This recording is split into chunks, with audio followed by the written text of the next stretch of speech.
Hi everyone, welcome back to Kavitha's Sugar and Spice.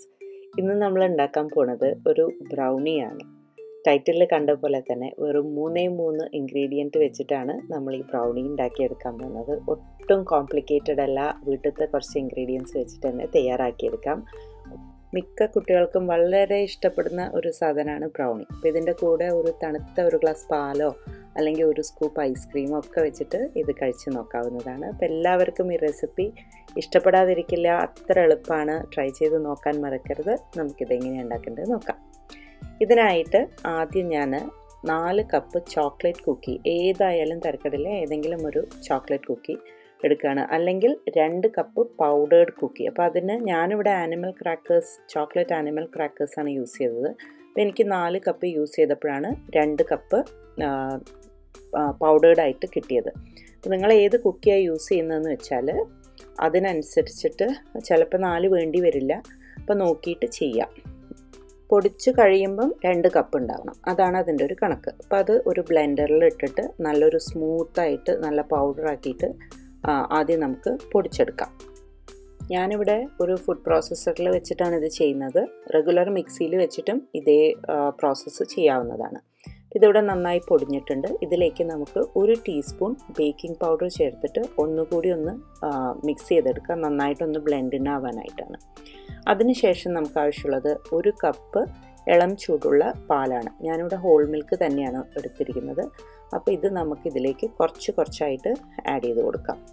Food പ്രോസസ്സറിലാണെങ്കിലും regular ബ്ലെൻഡറിലാണെങ്കിലും അതിൻ്റെ മുകളിലുള്ള ചെറിയ മൂടി തുറന്നിട്ട് ഒഴിച്ചു കൊടുത്താൽ മതി. അങ്ങനെ ഇത് അരച്ച് കഴിഞ്ഞു. നല്ല ഒരു സ്മൂത്ത് പേസ്റ്റായിട്ട് ഇത് റെഡി ആയിട്ടുണ്ട്. അപ്പോൾ കണ്ടു, ഇത്രയേ ഉള്ളൂ ഇൻഗ്രീഡിയൻസ്. ആകെ ഈ 3 ഇൻഗ്രീഡിയൻസേ ഉള്ളൂ. ഇത് ഞാനിനി ഗ്രീസ് ചെയ്ത് വെച്ച ഒരു ബേക്കിംഗ് പാനിലേക്ക് ട്രാൻസ്ഫർ ചെയ്യാണ്. അപ്പോൾ ഇതൊരു 6x6 ഇഞ്ചസിൻ്റെ സ്ക്വയർ പാനാണ്. നിങ്ങൾക്ക് റൗണ്ടോ ഏതാ കയ്യിലുള്ള ഷേപ്പ് എന്ന് വെച്ചാൽ ഉപയോഗിക്കാം. അപ്പോൾ അതിൻ്റെ സൈഡിലൊക്കെ ഒന്ന് ലെവൽ ചെയ്ത് ടാപ്പ് ചെയ്ത് കൊടുക്കുക. അതിനുശേഷം ഒരു 340 ഡിഗ്രി ഫാരനൈറ്റ്സ് അല്ലെങ്കിൽ 170 ഡിഗ്രി സെൽഷ്യസിൽ ഒരു 15 to 20 മിനിറ്റ്സ് ബേക്ക് ചെയ്യാം. ഒരു ടൂത്ത് പിക്ക് കൊണ്ട് ചെക്ക് ചെയ്തതിന് ശേഷം വേണം പുറത്തെടുക്കാൻ. ഓവറായിട്ട് ബേക്ക് ചെയ്യരുത്. ഒരു 5 മിനിറ്റ് അനക്കാതെ വെച്ചതിന് ശേഷം നമുക്കത് പുറത്തേക്ക് എടുക്കാം. ഇതുപോലെ ഫ്ലിപ്പ് ചെയ്തെടുക്കുക. എന്നിട്ട് ഞാൻ താഴെ വെച്ച പാർച്ച്മെൻറ്റ് പേപ്പർ മാറ്റി ഇനി അതിനെ നമുക്ക് തണിയാനായിട്ട് വെയിറ്റ് ചെയ്യാം. അതിനുശേഷം ഒന്നുകിൽ ന്യൂട്ടല്ല അല്ലെങ്കിൽ എന്തെങ്കിലും ചോക്ലേറ്റ് ഗനാഷോ അങ്ങനെ എന്തെങ്കിലും വെച്ചിട്ട് നമുക്കതിൻ്റെ ടോപ്പിംഗ് വെച്ച് കൊടുക്കാം. ഇതിപ്പോൾ ഓപ്ഷണലാണ്, ഇങ്ങനെ അല്ലാതെയും നമുക്ക് കഴിക്കാവുന്നതാണ്. പക്ഷേ ഇതും കൂടി ഉണ്ടെങ്കിലാണ് അതിൻ്റെ ഒരു എക്സ്ട്രാ ടേസ്റ്റ്. അപ്പോൾ ന്യൂട്ടല്ല ആകുമ്പം വലിയ പണിയൊന്നുമില്ല എന്ന് വെച്ചിട്ടാണ് അത് യൂസ് ചെയ്തത്. അപ്പോൾ അത് ഈവണായിട്ടൊന്ന് സ്പ്രെഡ് ചെയ്ത് കൊടുക്കുക.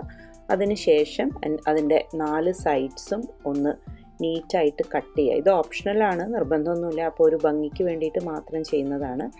അപ്പോൾ അത് വേണമെങ്കിൽ മാത്രം ചെയ്താൽ മതി. പിന്നെ ഒരു കാര്യം, എൻ്റെ റെസിപ്പീസൊക്കെ ഇഷ്ടമാവുന്നുണ്ട് എന്നുണ്ടെങ്കിൽ എൻ്റെ ചാനൽ ഇതുവരെ സബ്സ്ക്രൈബ് ചെയ്തിട്ടില്ലെങ്കിൽ സബ്സ്ക്രൈബ് ചെയ്യാൻ മറക്കരുത്.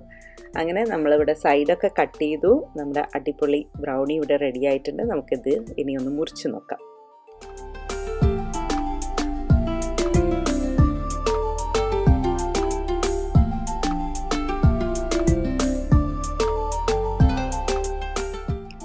അങ്ങനെ മുട്ടയോ വെണ്ണയോ ഒന്നും ചേർക്കാതെ, എന്തിന് കൊക്കോ പൗഡറോ പഞ്ചസാരയോ മൈദയോ പോലും തൽക്കാലം നമ്മുടെ കൈകൊണ്ട് എടുക്കാതെ നമ്മളൊരു അടിപൊളി ബ്രൗണി ഇവിടെ റെഡിയാക്കി കഴിഞ്ഞു. മക്കൾക്കൊക്കെ എന്തായാലും ഉണ്ടാക്കി കൊടുക്കണം, എല്ലാവർക്കും ഇഷ്ടപ്പെടാതിരിക്കില്ല. ഞാൻ നേരത്തെ പറഞ്ഞ പോലെ ഒരു ഗ്ലാസ് തണുത്ത പാലിൻ്റെയോ അല്ലെങ്കിൽ ഒരു സ്കൂപ്പ് ഐസ്ക്രീമിൻ്റെയോ ഒക്കെ കൂടെ കഴിച്ചാൽ ഈവൻ ബെറ്റർ ആയിരിക്കും ടേസ്റ്റ്. അപ്പോൾ ട്രൈ ചെയ്ത് നോക്കി അഭിപ്രായങ്ങളൊക്കെ അറിയിക്കണം. Thank you for watching my video. അടുത്ത തവണ വീണ്ടും കാണുന്നവരെ take care and have a wonderful day. By.